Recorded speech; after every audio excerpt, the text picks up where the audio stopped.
programa para sa pag-unlad, balita at public service mula sa mga lungsod hanggang sa mga baryo. Dito lang sa DILG sa DZRH Break Time. Kasama ang mga lingkod sa pagbibigay serbisyo publiko, sina DILG Secretary Benhur Abalos at Lakay Mayor Teo Macalma sa DILG sa DZRH Break Time.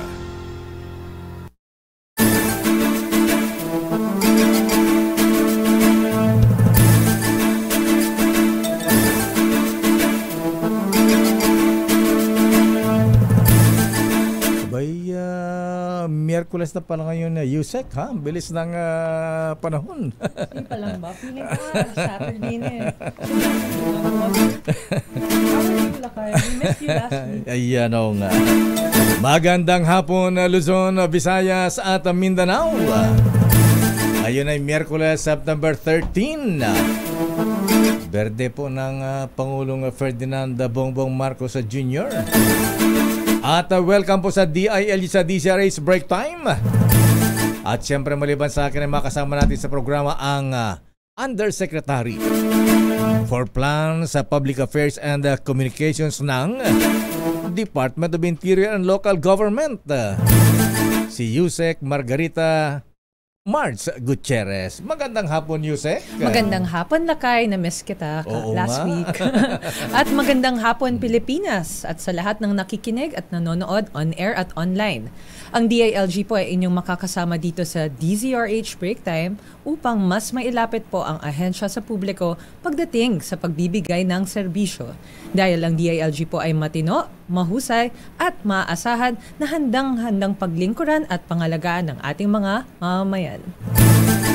At bilang bahagi po ng mas malawak na paghatid ng mga balita at serbisyo, ang DZRH po ay live. Live po ninyong mapapanood sa DZRH News Facebook page, DZRH News Television sa YouTube, at siyempre sa aming website dzrhnews.com.ph at sa cable channels nationwide. At para naman po sa inyong mga katanungan, mga nais idulog sa ahensya or suggestions, tayo rin po ay naka-live at pwede nyo kaming mapanood sa DILG Philippines official Facebook page. At eto na, Yusek. Dumiretso na tayo tumuna sa latest happenings at aksyon sa DILG, Yusek. At narito na ang mga balita at aksyon. Dumalo ang DILG sa 2023 Open Government Partnership OGP Global Summit kasama ang ilang mga government leaders at policy makers mula sa 70 bansa. Wow! At ito ay ginanap sa Tallinn, Estonia, upang ibahagi ang mga magandang kasanayan sa ilalim ng administrasyon ni Birthday Boy Pangulong Ferdinand Marcos Jr.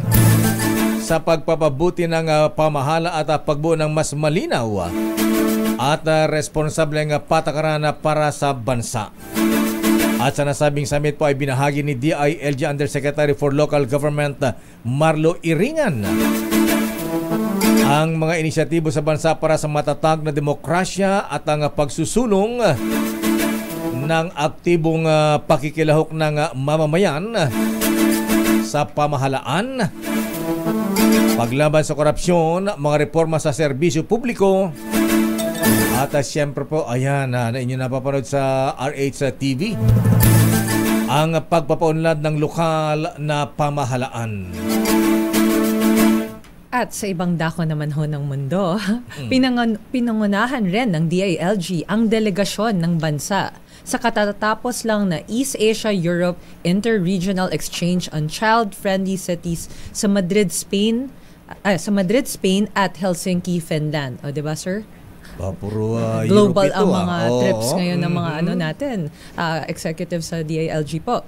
Ang pagdalo ng kagawaran ay bahagi ng pagsusulong sa pangangalaga at proteksyon ng mga bata kaagapay ang lokal na pamahalaan.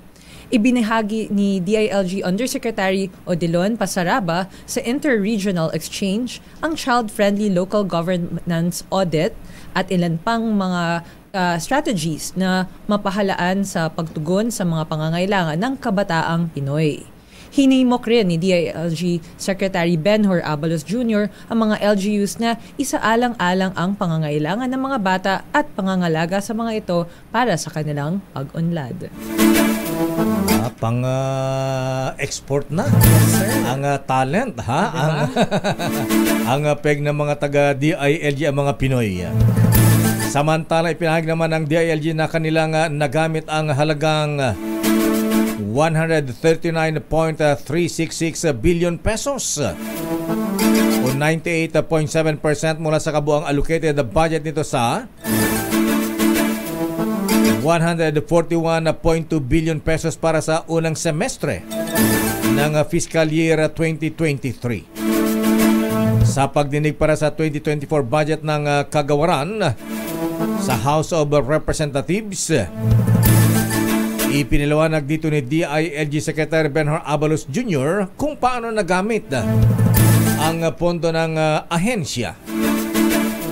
Ipiniliwanag naman ni Assistant Secretary for Administration, Finance and Controllership Esther Aldana na ang inihaing 2024 budget na nagkakahalaga ng 7 bilyong piso ay gagamitin sa impormasyon at teknolohiya ay sa aprobadong Information System Strategy Plan. Kasama rin dito ang gastusin sa konstruksyon ng mga DILG regional offices at himpilan ng pulisya at procurement ng mga fire trucks at iba pang mga proyekto ng DILG. Sa ibang balita naman pinangunahan ni DILG Secretary Benhur Abalos Jr. at ng Provincial Government ng Bulacan ang paglulunsad ng BIDA program sa Bulacan Sports Complex sa Malolos, Bulacan nitong linggo kasabay ng pagdiriwang ng lalawigan ng Singkaban Festival ngayong Setyembre. Nasa 3,000 bikers sa 21-kilometer Buhay Ingatan Droga Ayawan bikers o bawal na gamot ay iwasan magandang kalusugan ehersisyo responsibilidad ko bilang pagpapakita ng suporta ng mga Bulakenyo sa laban kontra illegal na droga. At kasabay ng aktibidad ay nagkaroon rin ng drug testing, Zumba, which I participated, sir. Nagsumba ka, Yusek, ha? Mm-hmm. Para maengganyo lalo. Mm-hmm. At lakayan at kamustahan kasama ang mga liga ng mga punong bayan sa Bulacan. At speaking of Bulacan, get well soon kay Governor Daniel Fernando. Yes, sir. Over-fatigue daw, sir, nung kinamusta namin. Parang jeepney driver kasi, jingle ang pahinga. Sobrang sipag, sir. Ayan, parating puyat. Samantala, ayan, mabuti naman at medyo stable na siya, medyo papahinga na lang. Humigit kumulang 4,000 Mindanaoan naman ang nakilahok at tumakbo sa ginanap na Buhay Ingatan Drogay Ayawan o BIDA Run na isinagawa naman sa Pulumoca, South Cotabato noong Sabado. Aba, dumalo ka para rito, Yusek, ha? Yes, tumakbo ka pala rito, ha? From South Cotabato to Bulacan. Ilang kilometro ba ang tinakbo mo rito, Yusek, ha? Mga .000.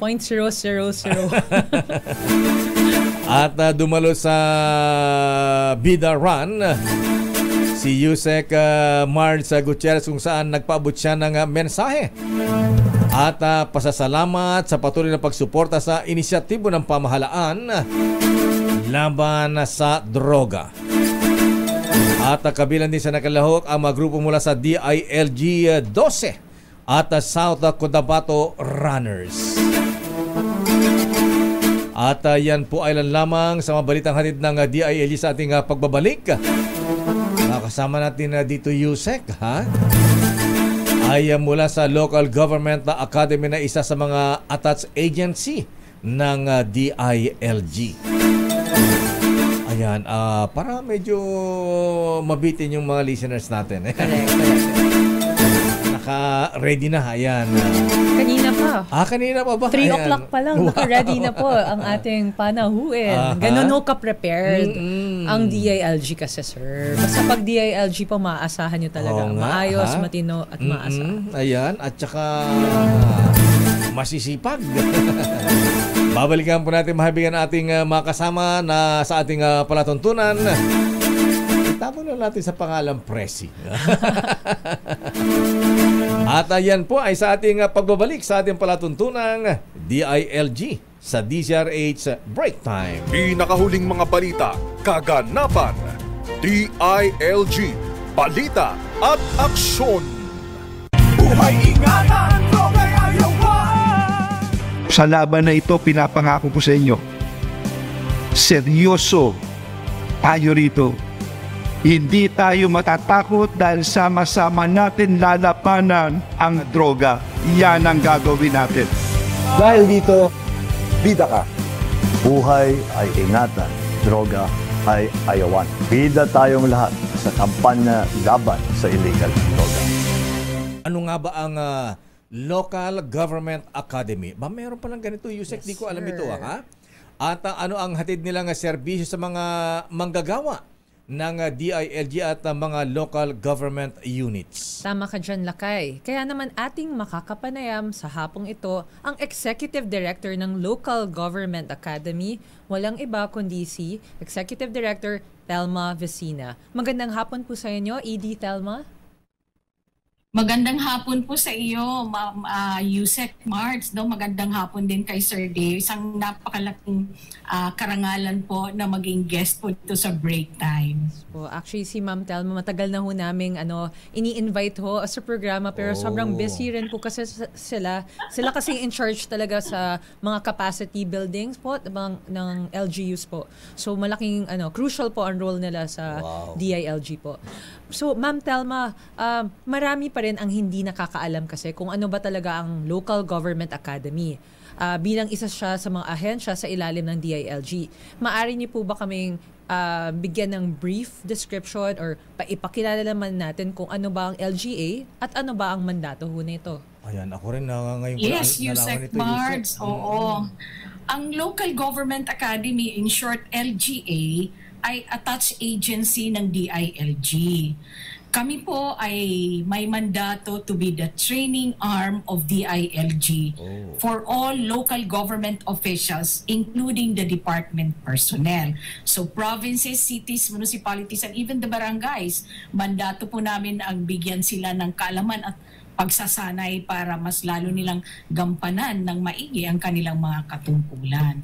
At kami po ay katrabaho po namin ang DILG regional and field offices dahil wala kaming presensya sa local government units, but kami po ay we work with the DILG regional, provincial, city and municipal offices para mas maideliver namin ang mga programa na ito sa aming mga kliyente.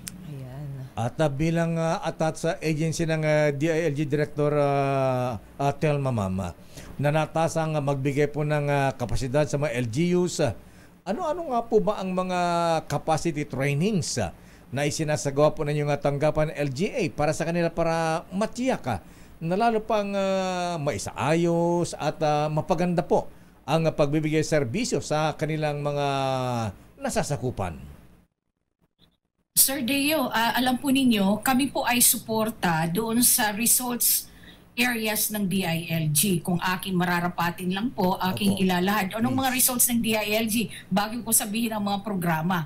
Ang DILG po ay nag-commit ng results on DRR, CCA, Disaster Risk Reduction and Management and Climate Change Adaptation. Meron din po kaming result on business-friendly and competitive LGUs. At meron din po kami doon sa socially protective at meron din po kami doon sa accountable at responsive and transparent local government units and of course, internal strengthening. So base dyan, ang mga programa ng LGA ay nakatugon doon sa mga results na yan na ibinigay na commitment ng DILG. Like for example, for DRR, anong meron kami? kami nagagalak dahil 5 na pong protocols for disaster ang nagawa ni LGA, ng DILG. At ito ay sa earthquake, sa local weather disturbance, volcanic eruption, we have tsunami, and we have also now the earthquake. So kami ay nagsasanay para may mga trainers tayo para maibigay nila ang mga kalaman, critical preparedness, early preparedness action for local government units. Aside from DRR, meron din tayong mga programa for local economic development. No, meron tayong developing the LED strategy. Then we have also building competitive and business-friendly LGUs, and also creating the LED champions. Meron tayo niyan. At meron din tayong peace and development, the positive peace. Positive peace program, and we have also mediation and healing mechanism. Meron din tayong crisis management at meron din tayong risk management for local government units. At marami pa pong iba kami, na-mention ko lang yung mga major na mangyayari pa between now and December. Dami. At meron din po tayong mga programa para sa DILG. Para sa DILG natin, meron tayong supervisory, executive supervisory, and frontline. No? Maraming programa at ito'y nababasis pangangailangan ng ating mga kliyente. Correct. Sobrang lawak rin kasi ng mga ginagawa natin sa DILG. Kailangan rin po talaga, ma'am, ng support po sa mga programang ito. So, for that, thank you, ma'am. Ma'am, isa pang katanungan. Sa ating mga barangay naman po, ang LGA mayroong Barangay Newly Elected Officials Program o tinatawag na ng BNEO. Maaari niyo po bang ipaliwanag sa amin ito at ano ang hatid na tulong nito sa ating mga barangay officials, especially since the upcoming DSKE election? Lapit na election. Diba? Yes, Yusek Mards, alam po ninyo ang BNEO, in short tinatawag natin yan BNEO, no? Barangay Newly Elected Official Program. Ito ay nandito na sa atin since 2009, no? Correct. Matagal na ito sa atin, Yusek March, and then ito ay may maraming component. At nagsisimula ito sa first, which is ensuring the smooth transition. Hindi lang sa LGA ito, pati yung ating NBOO and other partners, the Liga ng mga Barangays, ay kasama natin dito. Ensuring smooth transition, we ensure that lahat ng mga documents, lahat ng facilities, services na dapat lang ayusin nila bago pumasok ang ating bagong halal na mga officials. Ang component 2, ito yung ating orientation. Meron tayong orientation especially for the newly elected, pero lahat naman sila ay newly elected kasi bagong mandato. So meron tayong orientation at meron din tayong pagsasanay kung paano nila gagawin ang kanilang barangay development plan at capacity development agenda. At meron din tayong mga specialized courses na ibinibigay sa kanila. Masabi ko lang po, ang Barangay Newly Elected Officials Program ay term-based. Hindi lang po ito sa orientation, pero hanggang sana makuha nila ang Barangay Seal of Good Local Governance. Na tayo ngayon ay nagsisimula na magkakaroon na tayo ng Barangay Seal of Local Governance. So isang malaking programa po ito at ito'y pinagtutulong-tulungan ng marami. DILG, LGA, NBOO, all the bureaus, the Liga ng mga Barangays, the DILG Regional Field Offices, at meron din po tayong mga partners from the academic institutions, from the CSO. So, isang malaking programa. At hindi lang yon, kasama sa programang ito, meron tayong mga dinevelop na mga knowledge product. Nandyan na yung Barangay Primer, na nababase sa mga kaalaman na pwede nilang basahin. At meron tayong task list para sa mga barangay, punong barangay at sanggunian. At meron din tayong guide for punong barangay na pwede nilang balik-balikan. Kung nakalimutan na nila, pwede nilang basahin at matulungan sila. Ayun. Ano naman, Director Telma Vecina, ang mga challenges na kinakarap po ng LGA pagdating po sa capacity trainings ng ating mga DILG officials at mga employees? Nako, Sir Deo, ang dami po, pero dalawa po ang aking ibibigay ngayon na challenges, no? Opo. Ang isa, alam po natin tayo ay nag-transition or nag-full devolution tayo ngayon, di ba? 2022 nag-start. So because of that, kami po ay nakakaramdam ng napakalaking request, napakaraming request for capacity development para sa ating mga local officials. Dahil maraming serbisyo na dapat sila na ngayon ang magti-take on ng responsibility, no? So napakalaki po ng demand for capacity development. At ang pangalawa pong challenge sa amin is magampanan sana ni LG, hindi sana, gagampanan namin ng maigi ang aming role, lalo na sinabi ng ating pamalaan na ang LGA will do harmonization of capacity development to local government unit by all service providers. Harmonizing would mean we ensure quality by entry and exit. Quality programs, focus targeting, responsive programs, and at the end of the day, we ensure that yung investment natin sa trainings, investment natin sa mga materyales, ay makikita naman natin sa kagandahan ng performance ng ating mga local government units. So dalawa lang pinakamalaki ang aking nasabi na aming mga challenges na kinaharap ngayon. So, okay. Ma'am, bukod pa sa mga na-mention mo na nga, di ba, yung training at capacity development or interventions, lalo na with the Bandanas-Garcia ruling, yung full devolution. Ma'am, and then yun nga, nagpa-provide din kayo ng mga capacity building trainings po sa mga LGUs po natin, sa mga local chief executives and yung barangay po na-mention nyo. Paano naman po yung mga empleyado po ba ng DILG? Pwede niyo rin po ba provide ng, kung ano po ba yung mga programa po para naman po sa mga empleyado ho ng DILG? Yes, Yusek Mards. Meron po tayong sinusundan na capacity competency framework dictionary ang DILG. Ito'y nababase sa ang ating mga competency, dinefine natin into core, leadership, and functional. Ang mga programa po namin ay nababase doon. So sa ngayon, meron tayong executive programs, supervisory programs, and frontline, no? Sa executive programs, meron tayong problem solving and decision making. Meron din po tayong MOLD, mentoring for optimal leadership and development. At meron din po tayong basic on performance management. At meron din po tayong strategic management for our executive level. Doon naman sa supervisory, meron tayong personal mastery. Kasi yung ating mga supervisor, ma'am, dinidevelop natin to be coaches for local government. So may coaching tayo dyan, may risk management, at meron tayong appreciative inquiry. Yun ang ating mga binibigay sa kanila na babase na rin sa pangangailangan ng mga competencies nila. At doon sa frontline, and I'm really proud to tell you, ma'am, that we are now in the 55th batch of our apprenticeship program. Bago sila ilagay sa field, they have to go through an 8 months training sa local government academy at kailangan ipasa nila. At then, malalain up po sila for promotion. So, marami po pa tayong programa, pero I mentioned already those programs na highlight of our performance this year. Ayan, na-inquire ko lang po at kasi. At siguro, ma'am, idadagdag ko, no? Meron tayong CapDev ACE Awards. Okay. Ito yung finale natin ngayong December, wherein we will recognize the exemplars among our field officers. Nice. Ayun. Naitanong ko rin kasi, balak ko kasi mag-apply. Baka kailangan ko pa ng konting training po sa mga decision makings po. Since it's my first year lang din po in government. At po. saka yung training, Director Telma Besina, Mama, ilang semester ba yan? Ilang months na training yan? Weeks ba yan? O isang taon? Gaano po katagal, Director, Ma'am?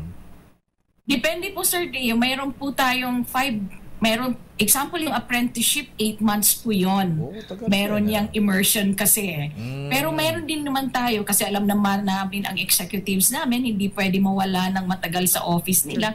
May hybrid po kami, may online and face-to-face. Pero may 5 days, may 3 days, at may 1 day. Depende po sa competencies na dapat natin i-develop sa kanila. Pero kung mas malalim-lalim na sasanay, meron din tayong 10 days. So, depende po sa training, Sir Deo. Mga stress management training, ma'am, mga ilang days yun? Meron ba ganyan? Stress actually, management? meron tayong online wellness talks, no? Na ginagawa natin every quarter sa DILG, no? Ito nga, katatapos lang ng ating wellness talk about, stress management, no? So, ito ay online. It's an inspirational talk that we get from inspirational leaders, no? So ito ay mga 2 to 3 hours lang naman ito, pero it's really inspirational. Para rin po yung taga-DOH. Anyway, Director Visina, ma'am, saan po ang ating mensahe sa mga field officers at sa mga local government officials natin? Alam po ninyo, Sir Deo and Yusek Mards, no? Marami po kaming mga problema na hinaharap dahil 2 ng sinabi ko, and every year nagbabago yung ating local government officials. Iba-ibang orientation, iba-iba ang level of capacity and performance nila, iba-iba ang level ng kaalaman. Kaya despite those, kami ay naniniwala na kailangan patuloy naming gampanan yung ang binigay sa amin na mandato, dahil kung patuloy naming gagampanan yon, naniniwala kami sila'y mabibigyan namin ng kapangyarihan para baguhin lalong-lalo na ang lokal na pamahalaan.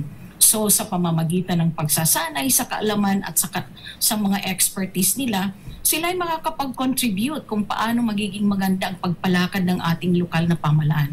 So kami sa Local Government Academy ay palagi nandito, aayusin at gagampanan ng maigi ang aming mga trabaho para tuloy-tuloy kaming magbigay ng suporta sa DILG na maging maganda ang lokal na pamahalaan. Kasi naniniwala kami, alam po ninyo, kung maganda ang pamahalaan lokal, ay napakaganda po ng Pilipinas dahil napakarami po ng ating lokal na pamahalaan. So napakahalaga po ng aming gagampanan dito, sa may patuloy na kaagapay dito sa DILG at sa mga lokal na pamahalaan. Maraming salamat po sa inyo. Local Government Academy Executive Director Ms. Thelma Visina po sa time po at sa pag-explain po kung ano po ba ang nangyayari po sa Local Government Academy po natin. Maraming salamat po sa inyo, ma'am. Maraming salamat, Director, at good afternoon. Salamat, Sir Dave. Thank you.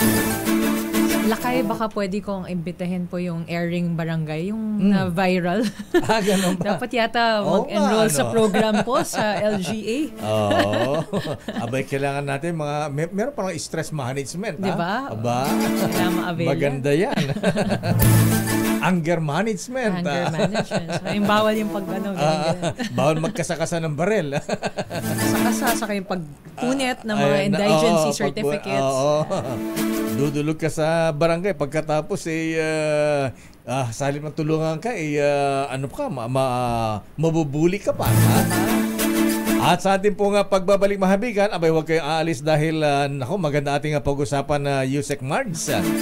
Lalo na po sa mga kakandidato sa pagka-barangay kapitan at SK. At dahil nalapit na po ang barangay at SK elections, abay kailangan mahingan natin ng mga paalala, ayan, at guidance at babala na rin. Ayan. Ano ang mga dapat tatandaan ng mga kandidato? Ayan, naku, yung vote buying, vote selling. Ayan. At iba pang dapat malaman po natin, mga kababayan, ngayong nalalapit po ang barangay at SK elections. Ang makasama natin mamaya mahabigan, walang iba kundi ang chairman ng COMELEC, Attorney George Garcia. At yan po ay sa ating pagbabalik sa ating palatuntunang DILG sa DZRH Break Time. Pinakahuling mga balita, kaganapan, DILG, balita at aksyon. Ang Executive Order No. 138 o ang full devolution of certain functions of the executive branch to local governments, creation of Committee on Devolution, and for other purposes. Dito ay binubuo ang isang Committee on Devolution o COMDEV upang mangasiwa at subaybayan ang implementasyon ng layunin ng full devolution, kung saan co-chairpersons ang mga kalihim ng Department of Budget and Management, pati na ang Department of the Interior and Local Government. Miyembro rin ng komite ang mga kalihim ng Department of Finance at National Economic and Development Authority, Executive Secretary, pati na ang mga pangulo ng League of Provinces of the Philippines, League of Cities of the Philippines, League of Municipalities of the Philippines, Liga ng mga Barangay sa Pilipinas, at Union of Local Authorities of the Philippines. Angat Lokal, tamang pondo, angat serbisyo.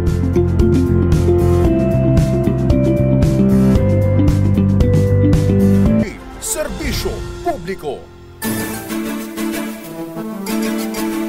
Tayo pa ay nagbabalik sa DILG sa DZRA sa break time.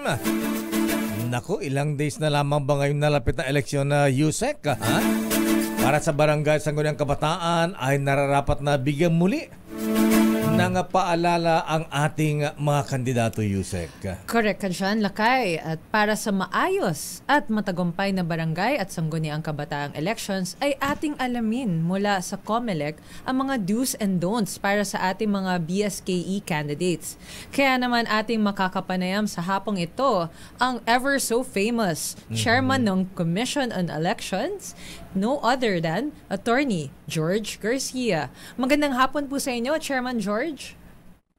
Magandang hapon, Sir Deo. Magandang hapon, Ma'am Yusek, Marge. Magandang hapon po sa mga kababayan natin. Kamusta po kayo, sir? Alam kong busy kayo at natutuwa po kami na kahit sa sobrang busy nyo, pinagbigyan nyo pa rin kami dito sa DZRH. Ay, opo, dahil napaka-importanting ma-inform natin ang ating mga kababayan, lalo na yung mga kandidato. Ngayong papalapit na eleksyon at upang makaiwas sila sa mga kaso at problema na pwedeng kaharapin kapag sila ay lumabag at hindi sumunod. Agree ako dyan sa inyo, Chair. Kaya, Chair, itong nakarang Biyernes kasi, inilunsad na ho ng COMELEC, di ba ho, ang Committee on Kontrabigay.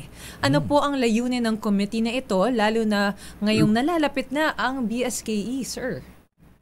Tama po kayo, Yusek Marge. Maliban po sa Committee on Kontrabigay, mabanggit ko lang, meron din tayong task force kontra EPAL, yung against premature campaigning. Pero doon po muna tayo sa Committee on Kontrabigay. Dati po, task force lang yan eh.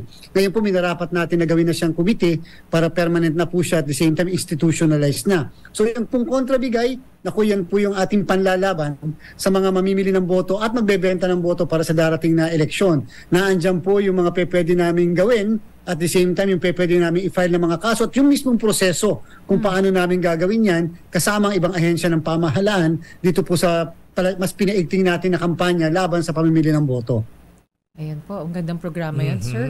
Diba? At Chairman, sino-sino pa mga member agencies ng Committee on Kontrabigay? At ano po ang magiging gampanin nila sa kampanya kontra vote buying, Chairman George, sir? Naku, Sir Deo, Yusek, unang-una, yan pong ating committee na yan, ng kontrabigay, pinagsama-sama, pinagtulong-tulong, naandyan ang DILG, naandyan po ang Department of Justice, naandyan din po ang Bangko Sentral ng Pilipinas, ang Anti-Money Laundering Council, at naandyan din po kasama natin ang Public Attorney's Office, ang AFP, PNP, NBI, at iba pang ahensya ng pamahalaan na ang purpose natin coordination in the sense na katulad po sa DILG, talagang siyempre ang DILG ang may supervision sa ating PNP at the same time sa mga barangay, sa mga local government units, marapat na naandyan sila upang makatulong na pamigay natin yung kaalaman at the same time, mas mabilis po ang prosecution, mas mabilis po ang pagpapatupad at pagpapahinto ng pamimigay o pag-aresto at pagsawata nito. Yung naman po halimbawa po sa NBI, yung investigation, lalong-lalo na. Ang Anti-Money Laundering Council kasama ang Bangko Sentral, yung po makabagong pamamaraan, Sir Deo, Yusek, ng pamimili ng boto katulad po sa mga makabagong platform tulad ng Paymaya, GCash. Ayan, yan po i-monitor at titingnan namin kung sino yung massively nagpapadala ng madaming tao sa 2 araw man lang bago mag-eleksyon. At the same time, syempre, may ipapatupad po kami tinatawag nating money ban. At mamaya po, akin pong liliwanagin ang ibig sabihin ng money ban na yan. Money ban. Sir, nabalita rin po namin na sa kasabay po ng paglulunsad ng committee ng Kontrabigay, ay nagbukas din kayo ng Kontrabigay Complaint Center. Paano po ba magiging operation nito at saan? At paano maaaring magbigay ng reklamo o complaint ang isang concerned citizen sa KBCC, no? Yan po. May email po ba ito or hotline numbers po? Tama po. Pwede nyo po makita lang at malaman yan sa aming pong COMELEC website .government.ph. Tingnan nyo po yun, nandun po mismo yung paraan kung upang makapagsuplong kayo. Ang ating pong nililiwanag sa ating mga kababayan, hindi nyo po kinakailangang ito'y panumpaan. Basta kahit maiparating nyo lang na merong namimili dito o kaya merong nag-a-attempt mamili dito o may nagbebenta ng boto dito, yung po mismong committee na yan ang mag-iimbestiga. Yung dati po kasi kinakailangan talagang yung mismo mga kababayan natin nagko-complain ang mag-imbestiga, mag-produce ng ebidensya. Ngayon po hindi.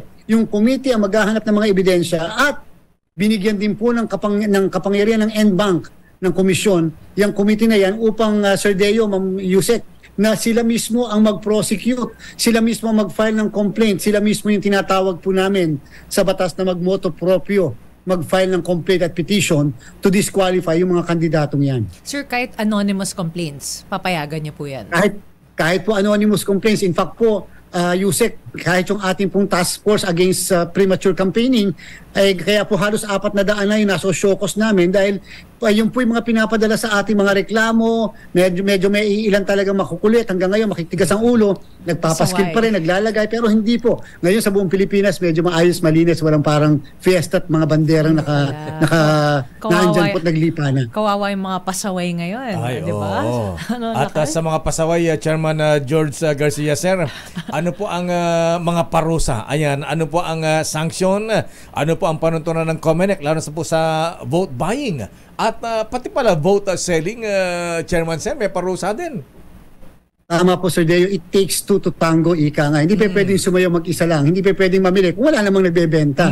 Kinakailangan may namimili, may nagbebenta ng boto. So, ang maliwanag po ay ito po, lalo na sa mga kandidato, nako, 1 to 6 years imprisonment po yan. Kasama na rin yung nagbebenta ng boto. At the same time, kasong disqualification po yan. Isipin nyo po, disqualified ka na, halimbawa, pagkatapos makukulong ka pa ng 1 hanggang 6 na taon. O kung hindi man, may kaso kang kakaharapin na naipapile ng COMELEC dyan po sa ating mga korte para litisin yan. Isipin niyo po yung istorbong yon at may posibilidad bigla ka pang makonvict, nakakulong ka lang tuloy dahil lang sa premature campaign at lalo na dahil sa pamimili o pagbibenta ng boto. At doon po, Sir Deo, Yusek, sa magsusuplong sa amin.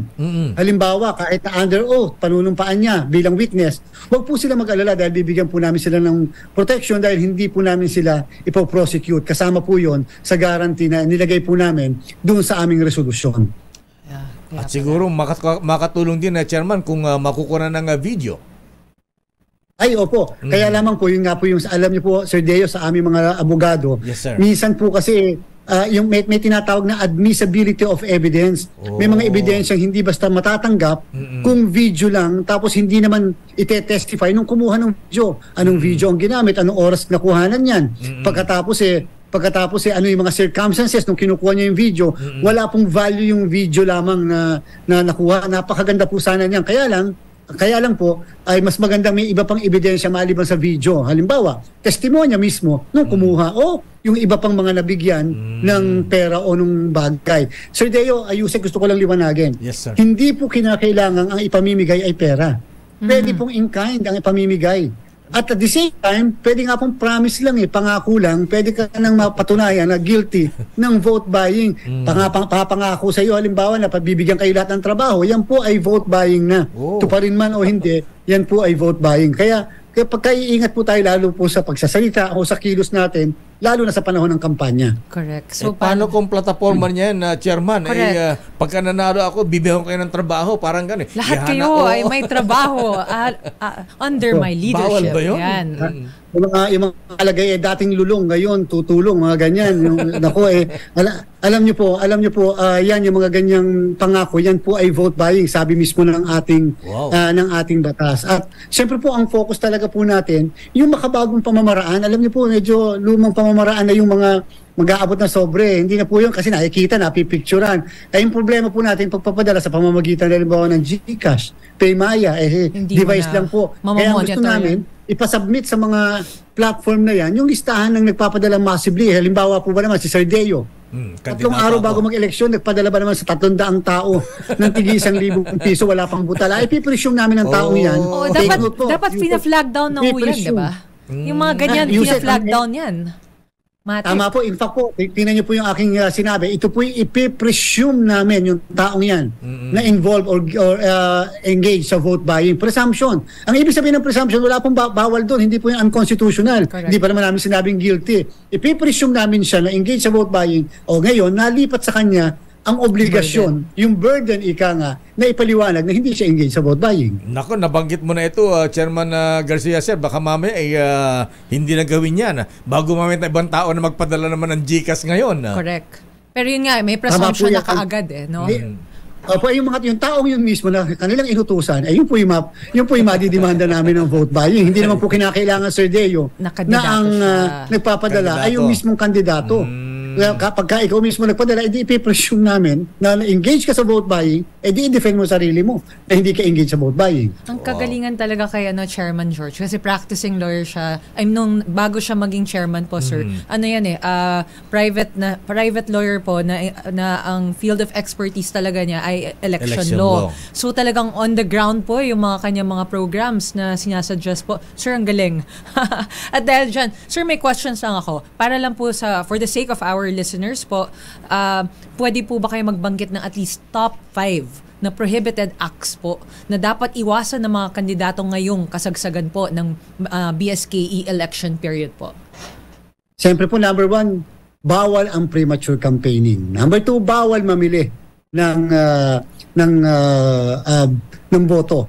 At the same time, bawal mag-dispose o mag-disperse gumastos ng pondo ng barangay para lang ipamili o gamitin doon sa proyekto na hindi naman talaga regular na serbisyo ng barangay. At the same time ay bawal din po na maglipat-lipat ng mga empleyado sa pamahalaan ngayon. Kahit po yung tinatawag na appointments, kahit po yung tinatawag na removal, bawal po. Kahit nga po bawal din po ngayon ang suspension, preventive suspension ng isang nasa pamahalaan. Maliban na lang kung ang ground ng suspension ay tinatawag na in relation to graft cases.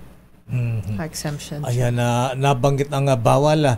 Bawal ba, Chairman Sir, yung kasi kadalasan to sa mga probinsya nakita natin yung hakot ba, yung serbisyo wag na kayo maglakad, sumakay na kayo sa tricycle dito lang sa sasakyan namin at ihatid namin kayo sa polling place. Bawal ba yun, Chairman Garcia, sir? Ako, pagdating po, Sir Deo, sa araw ng eleksyon, nakalagay po sa aming guidelines, sa bagong rules sa pinromulgate namin, yung pong gagawa nun ay ipipresume namin na yung politiko na engage sa vote buying. Wala pong pinagkaiba sa isa pang presumption na nilagay namin doon. Ano po yun? Kapag ang isang kandidato kumuha ng mga mahigit sa 2 na mga watcher sa bawat presinto. Abay, usong-uso po yan sa probinsya. Minsan po 50 ang watcher. Kahit dito sa Metro Manila, 50 ang watcher sa isang presinto. Samantalang ang inaalaw lang ay 2. So alam mo na vote buying yun. Kunyarian na lang watcher yung iba doon. Sir, kahit na for public service, kasi 'di ba may mga ibang lugar like na-mention nyo nga po sa probinsya. Namfrel, halimbawa, mga ganyan. Correct. Yung mga ganun po, kunyari, as part of public service, kasi 'di ba yung mga gida places na lalo na yung mga senior citizens na hindi or walang capacity na makapunta on their own. Paano yun? Magpa-fall under po ba yan dyan sa premature campaigning? Pagka po civic society o pagka po civilian organization, NAMFREL, PPCRB at mga iba pa, wala po tayong problema sa kanila. Basta po, meron kasi po na ginagawa, naka-front kunyari organisasyon, pagsakay mo, doon sa mismong hawakan na gano'n, andun ang pangalan ni ganito. Pagkatapos doon sa mismong ng jeep na andun yung pagmumukha ng politiko. Alam niyo po, kanya-kanyang style. I-style pa tayo ng mga ganyan. Hindi na po natin papayagan yung mga ganon. Ang sa akin, hindi sa amin na kayo magpaliwanag. Pag pinailan namin kayo ng kaso, problema nyo magpaliwanag na lang kayo. Ang sinasabi po natin, Sir Deo, Yusek, mas maganda nang mag-ingat. Tama. Kaysa po ipagbaka sakali nyo, sayang naman po yung pride nyo kayo naging kandidato na bandang huli naman tatanggalin din namin kayo. Ano pa mga grounds for disqualification ng mga kandidato sa barangay at SK elections, Chairman, sir? Ayun po, wala pong pinagkaiba. Yung pong sinasabi natin premature campaigning, Section 80 po yan ng Omnibus Election Code. Yun naman pong vote buying, Section 261 ng Omnibus Election Code. At the same time, yung pong mga paggamit ng yung social services, prohibited dyan dapat public works, may ban yan. Yan po ay lahat ng yan ay pwede maging ground ng disqualification at iba pang mga election offenses na nakadefine doon sa tinatawag na Section 261 ng Omnibus Election Code. Pati po yung pag-distribute ng mga ayuda, no, sir? Diba? Considered na rin na yung ayuda po, Yusek, para maliwanag lang, pinapayagan po natin ang ayuda. Hindi po natin pinagbabawalan. Basta po, yung ahensya na magdi-distribute ng ayuda ay pwede namang humingi sa amin po ng exemption. Correct. At yan naman po yung ating for example, yung isang araw po, pinayagan natin ang rice distribution. Correct. Sapagkat kailangan ng mga kababayan natin. Hinihintay ko nga po ngayon, yun naman pong fuel subsidy kung meron man yan. At kagad din natin igagarantiyan yan po yung mga kailangan ng mga namamasada nating mga tsuper, ng mga kababayan nating mahihirap na tsuper. So kailangan po yan, hindi po namin para pigilan yung mga bagay na ganyan. Pero Yusek, halimbawa ba naman si Kapitan, dati-rati naman, hindi man lang namimigay ng bigas o hindi man lang namimigay ng ayuda, bigla na lang mag-file ng candidacy, namimigay na ng ayuda. Alam naman po nag-vote buying na yan o premature campaigning. Dati-rati hindi naman nagtatraffic, ngayon nasa gitna ng kalsada, nagtatraffic. Yun talaga naman pong ipipresume namin yan na engage sa, not only sa vote buying, kung hindi lalo na sa premature campaigning. Kaya po, kung napansin niyo po, Sir Deo, Ma'am Yusek, yes, sir. in fairness, sa Metro Manila, hindi ganun kadami ang nagkalat. Kahit po sa probinsya ng mga campaign materials or whatever, lahat po yan tanggal lahat. At the same time, lahat sumusunod at nagpapasalamat tayo dyan. At kita niyo po yung naging filing ng candidacy, naging matiwasay naman po sa buong bansa. Yun nga po, sir. Sir, ayan, bago po tayo mag-end, yung timeline lang po, baka pwede pong paalala ho natin sa ating mga nanonood, sa mga nakikinig at nanonood, yung timeline ng COMELEC sa nalalapit na BSKE. Lalong-lalo na po yung petsa ng campaign period.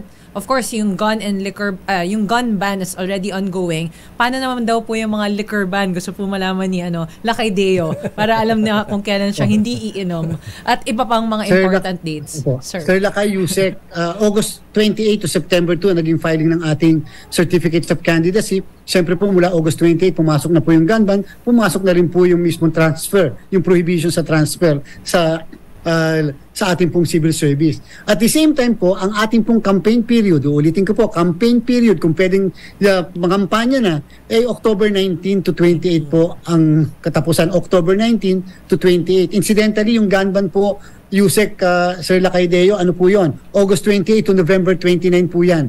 30 days after the election, yan po yung katapusan ng gun ban. At the same time, papasok na rin po yung social services ban pagdating na September 15 at papasok na rin po yung tinatawag na public works ban. Yung liquor ban po, papasok yan isang araw bago mag-election. So 29 po ang ating pong liquor ban. So yan po yung mga very important dates po natin. So, one day before election pala. So, pagka nanalo na, pwede na magpainom, Chairman. Pag nanalo na po, kinabukasan na po. Lalo na pong prohibited yung araw ng eleksyon na mag-inom-inom tayo muna. Tiisin na muna yung pagpapasalamat at saka yung pong fiesta atmosphere. Let the liver rest muna. Ayan. Detox muna tayo. Pero bago natin mahinga ng last message si Chairman Garcia. Chairman, meron datos na po ba kung ilan na po bang mga kandidato, mga barangay kapitan o candidates ang naambos? Kasi may mga naambos na mga incumbent, candidates sa barangay chairman. Ano po ang datos niyo, Chairman Garcia, sir? Tama po, Sir Deo, Sir Lakay Deo. Ano po, umaabot po ng mga 6 na po ang namamatay simula po na mag-file ng certificates of candidacy. Subalit sa 6 po yun, 4 po doon, Sir Deo, although namatay inside the election period na tinatawag, ay lumalabas po personal at hindi po talaga election related. Kaya lang po talagang alam niyo naman lahat ng pagkamatay ngayon, lalo't ang involved o lahat ng violence na ang involved ay isang kandidato, talaga po i-consider na election related. Dalawa lang po ang iniimbestigahan talaga, yung nangyari po dyan sa Batangas, sa Taal Batangas, at yung po nangyari po sa Albay. Yan po yung more or less may relasyon talaga sa eleksyon. Subalit yung iba po, yung nga po sa Zamboanga, ang nangyari doon ay land dispute po yun, Sir Lakay Deo po. Ayun na. Okay, so ano po ang paalala, mensahe natin na Chairman Garcia, sir, sa ating mga kababayan at syempre, lalo yung mga tumatakbong kandidato sa pagka-barangay chairman, barangay officials at SK?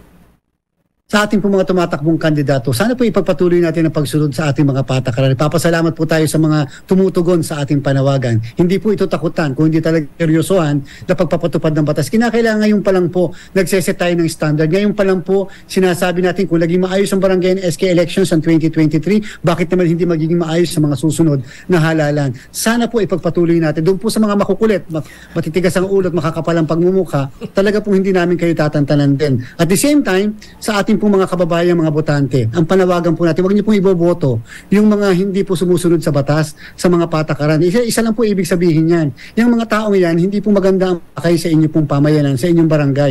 Ang ating pong pupusuan ay yung mga taong marunong sumunod sa batas sapagkat isa lang ang ibig sabihin, magiging maayos po ang inyong pamayanan. And with that po, Chairman George Garcia, I agree. We agree with you 100%, sir. So maraming salamat po sa oras nyo. Nag-enjoy po kami sa discussion po. At sana po ay ma-invite po namin ulit kayo bago siguro before election po mismo. Para for the last few reminders po. Chairman. Maraming salamat po sa inyong dalawa. Maraming salamat po sa DCRH. Maraming salamat, Chairman George Erwin Garcia ng COMELEC. Nag-enjoy ako sa discussion. Ang galing ni Chairman George. Abay, parang nagpro-programa naman sa UNTV. Di ba, sir? Saka ang bilis. Ang bilis. So, yan po ha, sa mga kandidato ha. Ayan, huwag kayong pasaway. Sana'y naintindihan nyo lahat ang mga paalala at babala ni Chairman George Erwin Garcia ng COMELEC. Kaya mahabigan, maraming salamat po sa inyong pagtutok sa ating programa. At abangan mo rin ang ating episode sa susunod na Miyerkules, same time. At sa ngalan po ni Secretary Ben-Hur Abalos Jr., maraming salamat po sa inyong pagtangkilik. Muli po, ako po si DILG Undersecretary Yusek Marge Gutierrez. At Yusek, sandali lamang at pasalamatan ko lang si Yusek Odilo na Pasaraba dahil masama pala nabibiro ito ha. Ay, nanggaling ng Ilocos ito. Sabi ko, masarap ka ko empanada dyan, Yusek. Sige, magpapadala ako dyan. Nagpadala ba? Nagpadala kanina umaga. Bakit sa'yo lang ha? Matagal ko nang hinihintay yung ano na yan ha. Yung empanada na yan ha. Baka susunod din sa opisyon sa DILG, Yusek. Ayan nga po. Tapos pwede rin po ba ako magbigay ng bati po sa ating mahal na presidente. So, happy birthday po, President Ferdinand Bongbong Marcos Jr. Happy birthday, Mr. I hope you'll President. enjoy your day. Happy 66th birthday. Diba? Mukha lang siyang 50. 66 na pala siya. Parang wala pang, parang hindi pa senior citizen. Pwede pang mapagkamalang 45. Oo nga. Ganon kagwapang ating presidente. Ayan, baby face. At ako naman po, si Deo Macalma. Inyong napakinggan ang DILG sa DZRH Break Time. Kasama ang mga lingkod sa serbisyo publiko, sina DILG Secretary Ben-Hur Abalos at Lakay Mayor Deo Macalma. Hanggang sa susunod na Miyerkules, tumutok, makinig, alamin ang mga ginagawa, mga nagawang proyekto, programa para sa pag-unlad, balita at public service mula sa mga lungsod hanggang sa kasulok-sulukan ng mga barangay. Dito lang sa DILG sa DZRH Break Time.